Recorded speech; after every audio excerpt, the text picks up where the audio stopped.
கிறிஸ்துவுக்குள் பிரியமானவர்களே, கர்த்தராகிய இயேசு கிறிஸ்துவின் நாமத்தினால் உங்கள் அனைவருக்கும் என் அன்பின் வாழ்த்துதலை தெரியப்படுத்துகிறேன். கர்த்தர் இன்று உங்களுக்காக கொடுக்கும் ஆசீர்வாத வசனம் என்னாகமம் 6வது அதிகாரம் 24 முதல் 26வது வசனம். நான் ஒவ்வொரு வசனமாக சொல்லும் பொழுது நீங்கள் ஆமேன் சொல்லி பெற்றுக்கொள்ளுங்கள். கர்த்தர் உன்னை ஆசீர்வதித்து உன்னை காக்க கடவர். ஆமேன். கர்த்தர் தம்முடைய முகத்தை உன்மேல் பிரகாசிக்க பண்ணி உன்மேல் கிருபையா இருக்க கடவர். ஆமேன். கர்த்தர் தம்முடைய முகத்தை உன்மேல் பிரசன்னமாக்கி உனக்கு சமாதானம் கட்டளையிட கடவர். ஆமீன். பிரியமானவர்களே, கர்த்தர் இன்று உங்களை ஆசீர்வதிக்க விரும்புகிறார். இதில் 3 காரியங்களை நம்ம பார்க்கிறோம். முதலாவது, கர்த்தர் உன்னை ஆசீர்வதித்து உன்னை காக்க கடவர். உங்களை அவர் பாதுகாக்கிறார், உங்களை அவர் ஆசீர்வதிக்கிறார்.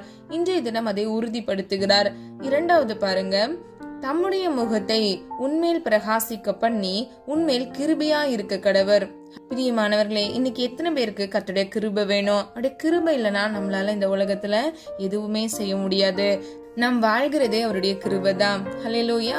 பிரியமானவர்களே, கர்த்தருடைய முகத்தில் உள்ள பிரகாசத்தை நம்மேல் என்ன பண்றாரு? அந்த பிரகாசத்தை வீச பண்ணுகிறார். இது ரியல் லைஃப்ல பாசிபிளா? இது இன்றைக்கு நம்முடைய வாழ்க்கையில நடக்குமான்னு கேட்டா நிச்சயமா நடக்கும். ஏன் தெரியுமா? வசனம் பொய் சொல்லாது. கர்த்தர் மாறாதவர், அவர் உண்மையுள்ளவர். அவருடைய முகத்தில் உள்ள பிரகாசத்தை உங்கள் மீது அவர் பிரகாசிக்க பண்ணி உங்களுக்கு கிருபையா இருக்க கடவர். கிருபை என்றால் இங்கிலீஷ்ல கிரேஸ்ன்னு சொல்லுவாங்க. அப்போ நம்ம ஒவ்வொரு நாளும் நம்முடைய வாழ்க்கையில நம்ம தூங்குறோம் இல்லையா? நம்ம கண்ணை முழிச்சாதான் நம்ம உயிரோடு இருக்கிறதே நமக்கு தெரியும். இல்லைன்னா நமக்கு எதுவுமே தெரியாது. நம்ம தூங்கும் போது அவ்வளோ ஆழமா நம்ம ஆழ்ந்து தூங்கிடுவோம். நம்ம முழிக்கும் போது மட்டும்தான் நம்ம இந்த உலகத்துல தான் இருக்கோம்னு சொல்லிட்டு நம்மளால உறுதிப்படுத்திக்க முடியும். பிரியமானவர்களே, நிலையில்லாத வாழ்க்கை நம்முடைய வாழ்க்கை.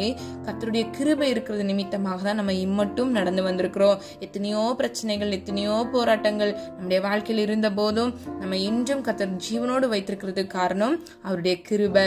ஹல்லேலூயா. இன்னைக்கு யாரெல்லாம் அந்த கிருபை வேணும்னு விசுவாசிக்கிறீங்க? நீங்க விசுவாசிச்சீங்க அப்படின்னா நிச்சயமா உங்களுடைய வாழ்க்கையில கிருபையினால் கர்த்தர் உங்களை காத்துக்கொள்வார். மூன்றாவது பாருங்க, தம்முடைய முகத்தை உண்மையில் பிரசன்னமாக்கி. அப்போ அவர் முகத்தை அப்படியே, அப்ப நம்மள பாக்குறவங்க ஏசப்பாவை பாக்குற மாதிரி இருக்கும். அந்த அளவுக்கு நம்மள என்ன பண்ணுவாரு? அவருடைய பிரசன்னத்தினால், அவருடைய அன்புனால், அவருடைய கிருபையினால நம்மள சூழ்ந்து கொள்வார், நம்மை காத்து வழி நடத்துவார். ஹல்லேலூயா. பிரியமானவர்களே, இந்த காலம் கடைசி காலம். கிருபையின் தேவனுடைய கிருபை நம்முடைய வாழ்க்கையில மிகவும் அவசியமாக இருக்கிறது.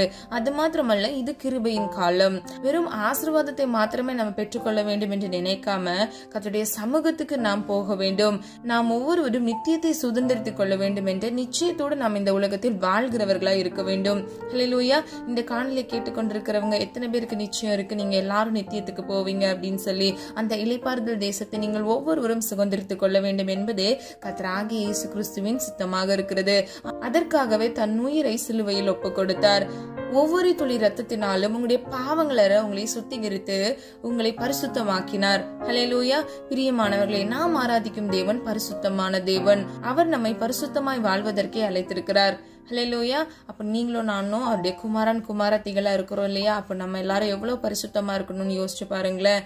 இன்னைக்கு நிச்சயமா உங்களுடைய வாழ்க்கையில ஒப்பு கொடுங்க. விட முடியாத பாவங்களையும் உங்களுக்குள் இருக்கிற மாம்சத்துக்கு ஏதுவான குறைகளை கர்த்தருடைய சமூகத்துல நீங்க ஒப்பு கொடுங்க.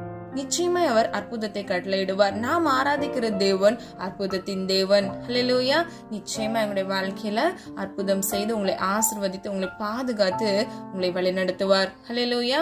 பிரியமானவர்களே, சொல்லப்பட்ட இந்த 3 ஆசீர்வாதத்தையும் நீங்கள் இன்று சுதந்திரிப்பதற்கு சொந்தக்காரராய் இருக்கிறீர்கள். கர்த்தர் இன்று உங்களுக்காக கொடுக்கிற இந்த ஆசீர்வாத வசனம் நீங்கள் பெற்றுக்கொள்ள வேண்டும் என்றால் நீங்கள் முதலாவது விசுவாசிக்க வேண்டும்.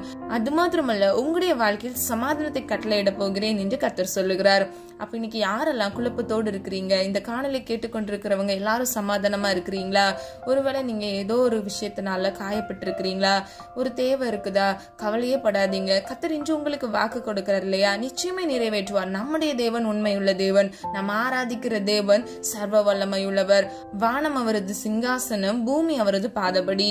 அவரால் செய்யக்கூடாத காரியம் ஒன்றுமே இல்லை. நாம் கிரகிக்க முடியாத காரியத்தை, அற்புதமான காரியத்தை நம்முடைய வாழ்க்கையில ஒரு நிமிஷத்தில் அவர் செய்து முடிக்க முடியும்.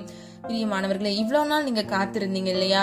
எத்தனையோ விண்ணப்பங்கள் கர்த்தருடைய சமூகத்துல வைத்து நீங்க எத்தனையோ நாள் கண்ணீரோடு ஜெபிச்சு நீங்க இவ்வளவு நாள் காத்திருந்துட்டீங்க. இன்னும் கொஞ்ச நாள் தான். கர்த்தர் நிச்சயமா உங்களுடைய வாழ்க்கையில இன்று கொடுத்த ஆசீர்வாதத்தை கண்டிப்பாக நீங்கள் சுதந்திரித்துக் கொள்வீர்கள்.